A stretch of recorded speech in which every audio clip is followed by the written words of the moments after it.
In a medium bowl, I put in a quarter cup each of diced celery and onions to start with, diced up extra fine.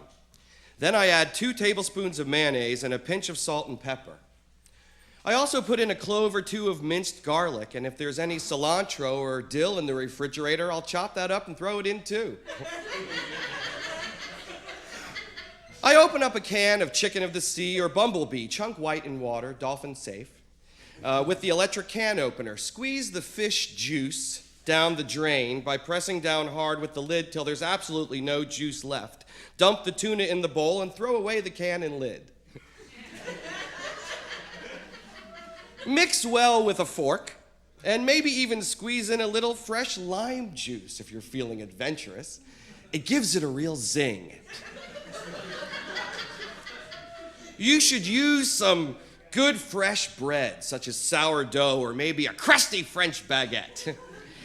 Layer with some romaine lettuce, some thinly sliced tomato, and perhaps a slice or 2 of cheese as well. I like Havarti.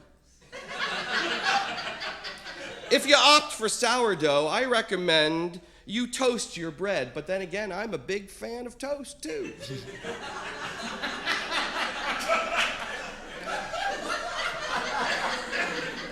Serve with a handful of Cool Ranch-style baked Doritos and a tall glass of berry-flavored iced tea, and there's no better way to enjoy a tuna salad sandwiched on an early spring afternoon.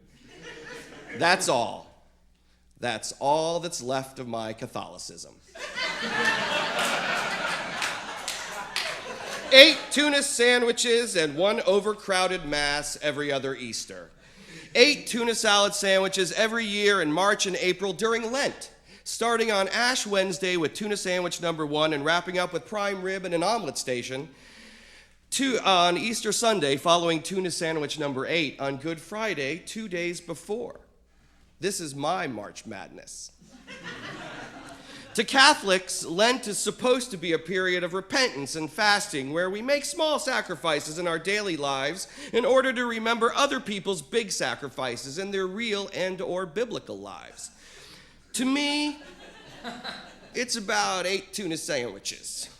With so much of the structured Catholicism of my youth having gone the way of monogamy and the 8-track, oddly enough, the tuna fish sandwich ritual lives on. It's a reverse addiction that I can't seem to shake no matter how old I get. To me, Meatless Fridays are a big Catholic dare. A giant religious, you're it. And no matter where I am and no matter what I'm doing, I'm not the kind of guy to give the Pope that kind of easy satisfaction. I start planning my Meatless Friday strategy sometimes as early as Monday or Tuesday, racking my brain for foods other than meat to satisfy my 3-meal-a-day cravings, which for me is no easy task.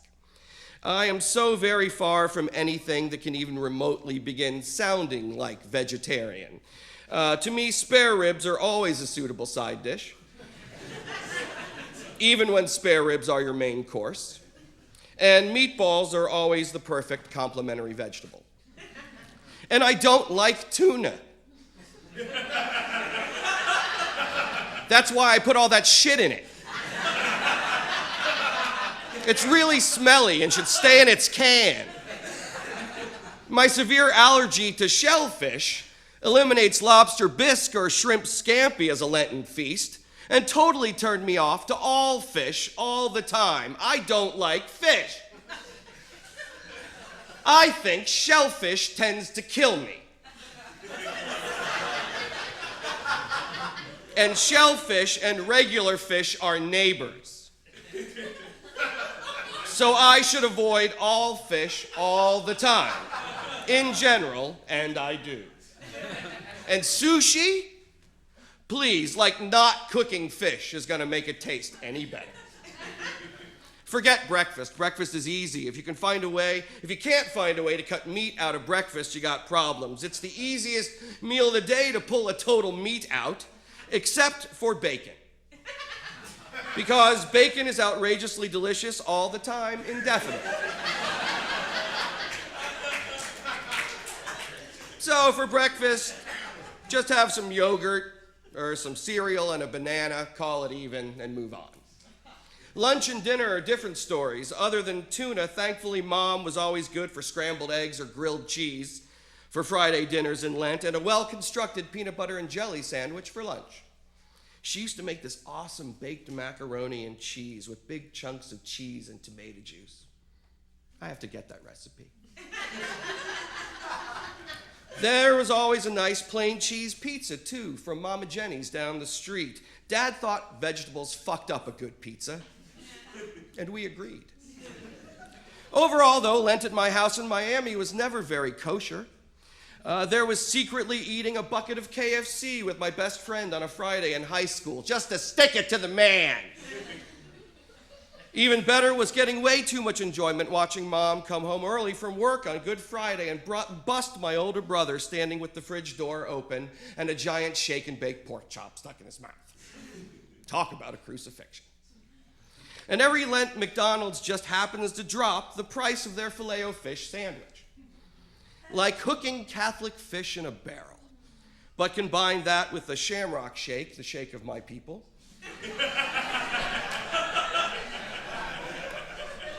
And you've got a vegetarian meal fit for everyone from Yule Gibbons to Christina Applegate.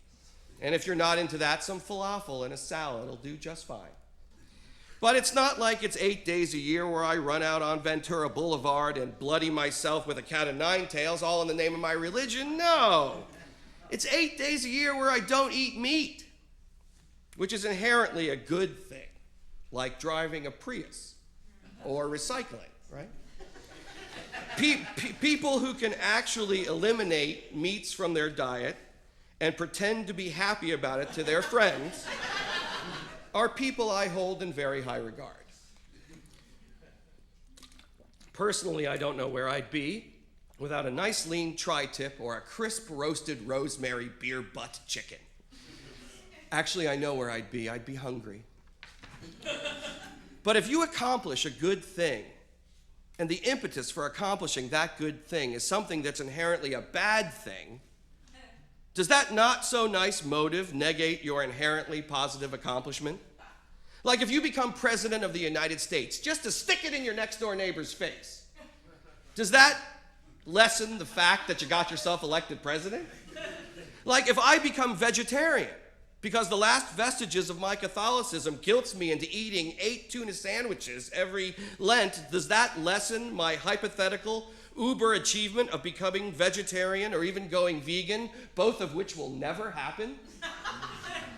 Even if going meatless for 8 days each spring at least plants the seed of getting me thinking about slaughterhouses and chicken farms and bovine growth hormones and lowering meat's king-like status high atop my own personal food chain, doesn't the fact that it's all fueled by several truckloads of Catholic guilt that I have no business driving around in the first place? Does that make my meatless accomplishments, both real and hypothetical, any less important or worthwhile? Or is it just replacing one kind of guilt with another? Really go for a hamburger right now. My 8 tuna sandwiches taste like childhood. Square and familiar, soft and reliable, and just a little bitter. Like biting into memories of something important that isn't there anymore. Memories of so many humid days in long black pants and short-sleeve white shirts. Talent shows and parish carnivals. Krispy Kreme donuts after Mass on Sunday. And my brother holding my hand and walking me to school, whether he wanted to or not. When I take the last bite of tuna sandwich number 8, I don't eat another one till the following year. No more tuna sandwiches.